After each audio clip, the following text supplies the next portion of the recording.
اور اس نے مجھے ناجائز مارا ہے، ناحق مارا ہے۔ حضرت ابو بکر صدیق رضی اللہ تعالیٰ عنہ بھی پیچھے پیچھے تشریف لے آئے۔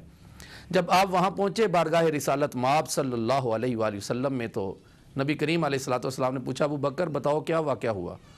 حضرت سیدنا ابو بکر صدیق رضی اللہ تعالیٰ عنہ فرمانے لگے، عرض کرنے لگے یا رسول اللہ صلی اللہ علیہ وآلہ وسلم،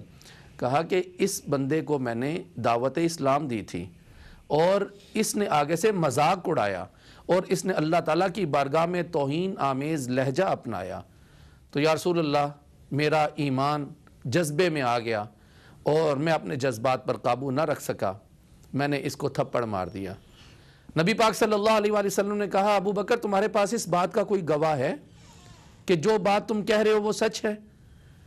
اس وقت حضرت ابو بکر صدیق رضی اللہ تعالیٰ عنہ کے پاس کوئی گواہ نہیں تھا، آپ خاموش ہو گئے۔ لیکن اللہ تعالیٰ نے اس وقت جبریل امین کو بھیجا اور اللہ تعالیٰ نے نبی کریم علیہ السلام پر یہ آیہ بینہ نازل فرمائی، لَقَدْ سَمِعَ اللَّهُ قَوْلَ الَّذِينَ قَالُوا إِنَّ اللَّهَ فَقِيرٌ وَنَحْنُ أَغْنِيَاءُ، بے شک اللہ نے سن لیا ان لوگوں کی بات کو جنہوں نے کہا کہ اللہ تو محتاج ہے اور ہم غنی ہیں۔ جب اللہ تعالیٰ نے یہ آیہ بینہ نازل کی تو قرآن کریم نے حضرت ابو بکر صدیق رضی اللہ تعالیٰ عنہ کی تصدیق کر دی۔ سامعین جی وقار، حضرت سیدنا ابو بکر صدیق رضی اللہ تعالیٰ عنہ تو وہ ہستی ہیں جنہوں نے اپنا جان، مال، گھر بار سب کچھ اسلام پر لٹایا، خرچ کیا۔ رسول کریم صلی اللہ علیہ وآلہ وسلم کی بارگاہ میں آپ کا عشق انتہا پر تھا اور آپ کی محبت اور آپ کی اطاعت گزاری میں اس طرح وہ لپٹے ہوئے تھے اور منہمک تھے کہ آپ کو نبی کریم صلی اللہ علیہ وآلہ وسلم کے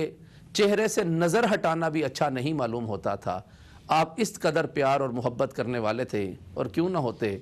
خلیفۃ المسلمین تھے۔ امیر المومنین کی شان پھر یہی ہوتی ہے کہ نبی کریم صلی اللہ علیہ وآلہ وسلم نے ان کو اپنی نگاہوں سے پالا تھا، اپنی نگاہوں سے ان کی پرورش کی تھی۔ حضرت سیدنا ابو بکر صدیق رضی اللہ تعالیٰ عنہ کی حوالے سے میں یہ بات بھی عرض کرتا چلوں، ایک روز نبی پاک صلی اللہ علیہ وسلم قباء تشریف لے گئے اور آپ صلی اللہ علیہ وآلہ وسلم کی واپسی میں تھوڑی تاخیر ہو گئی تو ابو بکر صدیق رضی اللہ تعالیٰ عنہ نے نماز پڑھانا شروع کر دی۔ جب آپ نے نماز پڑھانا شروع کی تو نبی کریم صلی اللہ علیہ وآلہ وسلم اتنی دیر میں ہی تشریف فرما ہو گئے۔ تو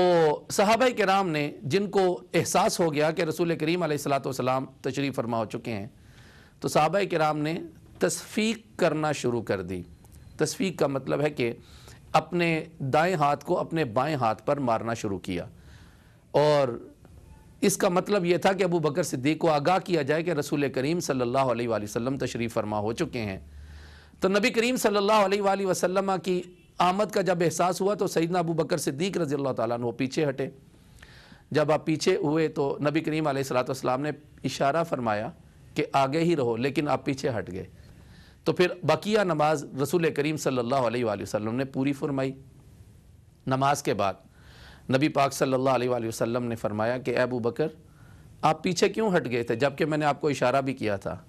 تو حضرت سیدنا ابو بکر صدیق رضی اللہ تعالیٰ نے عرض کی یا رسول اللہ ابھی قحافہ کا بیٹا کیسے آپ سے آگے ہو سکتا ہے؟ وہ تو آپ کی غلامی میں ہے، وہ تو آپ کی اطاعت میں ہے، آپ کے پیچھے پیچھے ہے۔ یہ کیسے گوارا ہو سکتا ہے کہ ایک ابھی قحافہ کا بیٹا ہو، ایک غلام کا بیٹا ہو اور وہ آپ کے آگے ہو جائے؟ یہ ہمارا عشق اور ہماری محبت گوارا نہیں کرتی۔ رسول کریم صلی اللہ علیہ وآلہ وسلم نے اس موقع پر پھر ایک مسئلے کا اور حل بھی عطا فرمایا، اور آپ نے فرمایا کہ جب نماز میں تمہیں امام سے کوئی معاملہ پیش آ جائے اور اس کو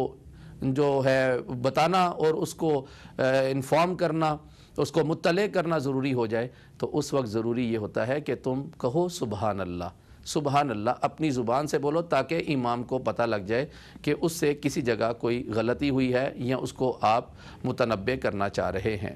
محترم ناظرین، میں یہاں پر ایک اور بات حضرت ابو بکر صدیق رضی اللہ تعالیٰ عنہ کی محبت کے حوالے سے عرض کرنا چاہوں گا۔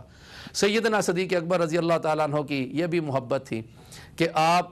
جس وقت اذان سنتے اور حضرت بلال حبشی رضی اللہ تعالیٰ عنہ اذان دیا کرتے تھے، تو اذان سننے کے وقت جس وقت جب بات آتی نا اشہد ان محمد رسول اللہ صلی اللہ علیہ وسلم پر جب بات آتی تو حضرت ابو بکر صدیق رضی اللہ تعالیٰ عنہ اپنے دونوں ہاتھوں کے انگوٹھے چوم لیا کرتے تھے۔ اس کے حوالے سے جب آپ سے پوچھا گیا کہ آپ ایسا کیوں کرتے ہیں، تو آپ نے کہا یہ میرا عشق ہے، یہ میری محبت ہے کہ میں ان انگوٹھوں میں نبی پاک صلی اللہ علیہ وسلم کے نام نامی اس میں گرامی کو میں دیکھتا ہوں تو میں چوم لیتا ہوں، اور چومنے کے بعد آپ کیا فرماتے ہیں؟ قرۃ عینی بک یا رسول اللہ صلی اللہ علیہ وآلہ وسلم۔ آپ فرماتے ہیں کہ یا رسول اللہ صلی اللہ علیہ وسلم آپ ہماری آنکھوں کی ٹھنڈک ہیں۔ تو اس طرح یہ فرماتے اور پھر اپنے انگوٹھوں کو آپ چوم لیا کرتے تھے۔ رسول کریم صلی اللہ علیہ وآلہ وسلم کے اس جان نثار اور وفادار اور وفا شعار سپاہی اور مجاہد اور امیر المومنین کی شان یہ تھی کہ آپ کو رسول کریم صلی اللہ علیہ وآلہ وسلم سے پیار تھا، اور اتنا پیار تھا کہ آپ نے یہ فرمایا تھا اپنے بوقت وصال کہ جب میں اس دنیا سے چلا جاؤں اور میری نماز جنازہ ادا کر دی جائے اور نماز جنازہ پڑھ لینے کے بعد میری میت کو رسول کریم صلی اللہ علیہ وآلہ وسلم کے روضہ مبارک کے سامنے جا کر رکھ دینا، اور روضہ مبارک کے سامنے جا کر رکھ دینا، اور پھر دروازے کے سامنے کھڑے ہو کر یہ التجا کرنا، یا رسول اللہ صلی اللہ علیہ وسلم ابو بکر اجازت چاہتا ہے، کیا آپ اس کو اجازت دیتے ہیں؟ تو اگر تم نے یہ بات کہی اور اس کے بعد دروازہ کھل گیا تو مجھے رسول کریم صلی اللہ علیہ وآلہ وسلم کے قدموں میں دفنا دینا، اور اگر دروازہ نہ کھلا تو مجھے بقیع میں لے جانا اور جنت البقیع میں جا کر وہاں میری تدفین کر دینا۔ نبی کریم صلی اللہ علیہ وآلہ وسلم کے اس پیارے صحابی اور خلیفہ راشد کے حوالے سے یہ بات پڑھنے کو ملتی ہے کہ جب آپ کا وصال ہوا اور آپ کی میت کو رسول کریم صلی اللہ علیہ وآلہ وسلم کے روضہ مبارک کے سامنے لے جایا گیا اور آپ کی وصیت کے مطابق اجازت طلب کی گئی، تو جب اجازت مانگی گئی تو رسول کریم صلی اللہ علیہ وآلہ وسلم کی روضہ مبارک سے آواز آتی ہے کہ حبیب کو حبیب سے ملا دیا جائے۔ تو اس وقت دروازہ کھل جاتا ہے، قفل گر جاتا ہے، اور پھر آپ کی وصیت کے مطابق عمل کرتے ہوئے آپ کو رسول کریم صلی اللہ علیہ وآلہ وسلم کے قدمین شریفین میں آپ کی تدفین کر دی جاتی ہے۔ میں اپنے ناظرین سے یہ بات کرنا چاہوں گا کہ دیکھیے رسول کریم صلی اللہ علیہ وآلہ وسلم کی محبت انسان کو کتنا نواز دیتی ہے، اور انسان جس وقت رسول کریم صلی اللہ علیہ وآلہ وسلم کی محبت میں ہوتا ہے تو وہ صرف محبت رسول نہیں ہوتی، وہ محبت خدا بھی ہوتی ہے،